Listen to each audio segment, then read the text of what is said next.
G'day everyone, Jason Haines here once again, QPL Rural with another edition of the Haines Report, your weekly look at rural property around the Riverina.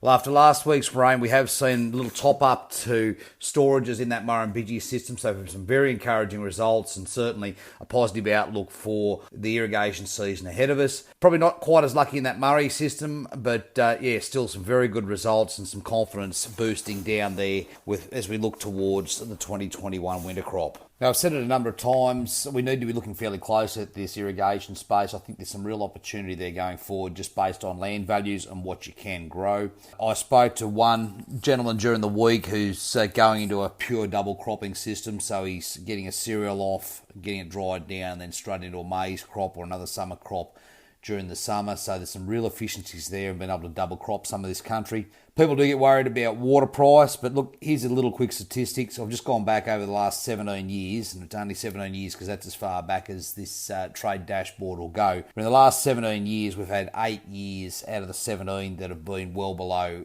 $100 a megalitre on the average irrigation price, well, the trade weighted average price for irrigation water on the temporary market in the Murrumbidgee. Above that, there's another 5 years that have been above 100 but below 200, which is about the threshold there for growing cotton. So the break-even point on cotton is approximately $200 a megalitre at the moment. So another 5 viable years there on a summer crop.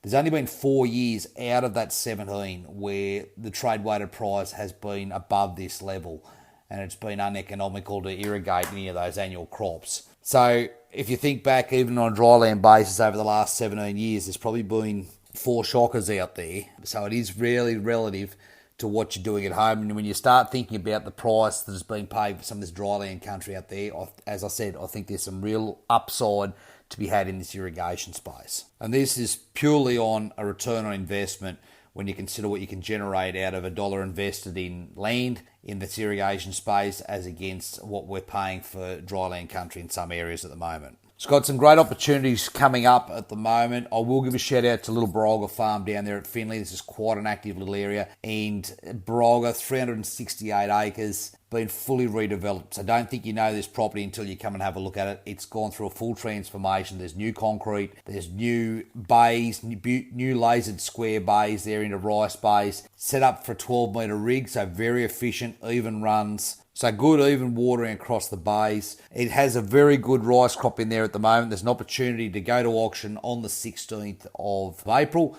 and pick up this property and put your winter crop in straight after this rice crop is harvested. So don't miss out on Brolga Farm. The vendor is quite reasonable with where they're looking at their reserves being. So don't miss out on this opportunity to have a great add-on block only 12 kilometres north of Finley. Secondly, this week we do have, as I said before, a number of large irrigation properties out there at the moment. One in particular comes in at around that 5,000 acre mark, has some very good deep bores in it, that lower Murrumbidgee space, ideally set up for permanent plantings or annual cropping. There's any number of annual crops being irrigated on this property.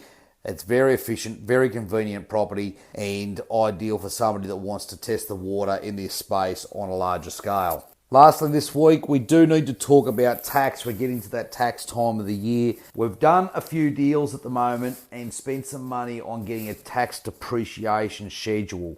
Now, we've had one example up at Temora at the moment where we've sold a set of silos, and the actual amount of tax depreciation that can be claimed was more than the value of the sale. This is quite unique and something to think about when you're purchasing properties that are high on infrastructure. A lot of fences, shedding, even some of our specialty properties like our piggeries and our dairies.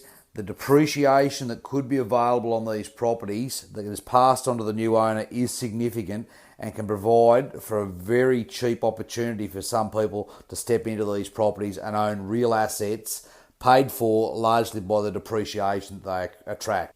Contact Craig or I about this. There's some good ideas out there at the moment. We are all in the property business. We're all in real estate. So we need to be thinking about these assets and how we can drive the most value out of them. So we're always happy to have this conversation. Now, as always, if you'd like any more information on anything we've mentioned here today, please feel free to give me a call at any time on 0488 594 450. We'll catch up again next week. Cheers.